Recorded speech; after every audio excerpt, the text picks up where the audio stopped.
First of all, I'd like to clarify a point. Earlier on tonight, you made a statement involving incarnation, involving a comparison of Christianity with Hinduism. Well, to clarify a point, we do not believe that the purpose of Jesus Christ coming down in the form of man was for the simple reason of understanding man's problems, but instead to take on the sin of the world.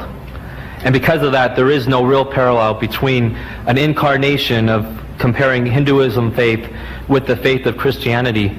And second, the point that I'd really like to address, your entire issue tonight, is that it seemed to me that it was more not necessarily who is Christ and what is his purpose, but it was more like an attack upon men, Christian men, your men. I mean, I appreciate Muhammad and I appreciate all the great prophets, but it's God that is above all of us. And, you know, we really have no right to compare ourselves on the same standpoint, and so to bring in man versus man is really irrelevant when it comes to God and Christianity and the Muslim faith. And so I'd like to know not necessarily what you believe on the attack of a Jimmy Swaggart or a Pat Robertson or your own people, but instead I'd like to know where is it you stand on Jesus Christ in comparison to God and your Muslim faith, in the comparison between faiths, not men. I thought I made it abundantly clear with regards to what we accept Jesus to be. I said, and I repeat, that Jesus Christ, we believe, was one of the mightiest messengers of God. I said, we believe in his miraculous birth, which many modern day Christians don't believe today. We believe in his many miracles, including those of giving life to the dead by God's permission, and of healing those born blind and the lepers by God's permission. Then I said, there is a parting of the ways, and that is, you say that he's God, we say he's not God. You say he's God incarnate, we say God does not incarnate. Is that an attack? Or is this putting forth to you our positions, and look, this is our position, instead of hypocritically telling you, you know, he performed many miracles, and what he did, and he spoke as a child and all that, and says, now I scratch your back and you scratch my back. Was that what I was trying to do? I said, look, we accept all these things, we are going together, here is the parting of the ways. We say he's not God, and he's not God incarnate, because God does not incarnate. And he's not the begotten Son of God, because begetting is an animal act. It belongs to the lower animal functions of sex, and we are not to attribute such a quality to God. Now this is the Muslim stand. If that goes against your grain, against your belief, now you have every right to ask, Mr. Deedat, you see, Jesus is God. So what makes him God is that he had no father.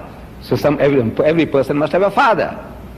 So I have to agree, yes. So Jesus must also have a father. So if you can't show a father, who is his father? I said, no, he has no father. He said, no, his father is God. What have you to say now? So he is the begotten Son of God. He's God's only Son. Talk like that.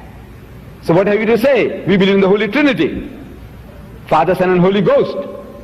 You know, this is what our book says now. Do you accept the Trinity? Talk like that. The first questioner, he did a beautiful job. He said, look now, we believe about Christ. Resurrection. So I said, look, if there's no death, there's no resurrection. Talk like that. Look, this is the question. They said, now you want me to justify, even now, you want me to justify. I said, look, I'll show you from your own book that you read something and you misunderstand the thing that you're reading.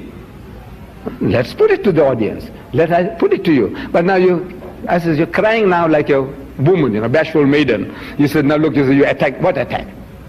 What did I say disparaging about Jesus? You say that he called his mother woman in your book. I said, my book says, he says, وَبَرَّمْ بِوَالِدَتِي. He says, made me kind to my mother.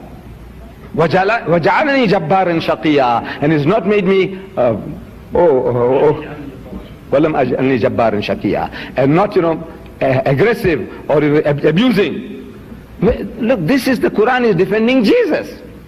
That he never did anything that you are attributing to him. That he called the learned men of Israel. He's the elders of his people. You generation of vipers, you whited sepulchres, you wicked and adulterous generation, you snakes, you fools.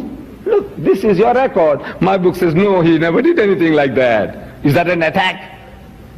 If that is an attack, then brother, you know, I apologize. By God, you know, I'm ashamed of myself. If this is an attack, The Quran says that he didn't do that. He respected his mother. That's an attack. Is that an attack? That he didn't abuse the people. Is that an attack? No, you must tell me what is the attack? What is the attack? What did I say abusive about Jesus? I say he's one of the mightiest messengers of God. We love him, we respect him, we revere him. And we say follow him. Follow him. Because if you followed him, you'll be a Muslim. You're not following him. However, the opportunity to the questioners, please.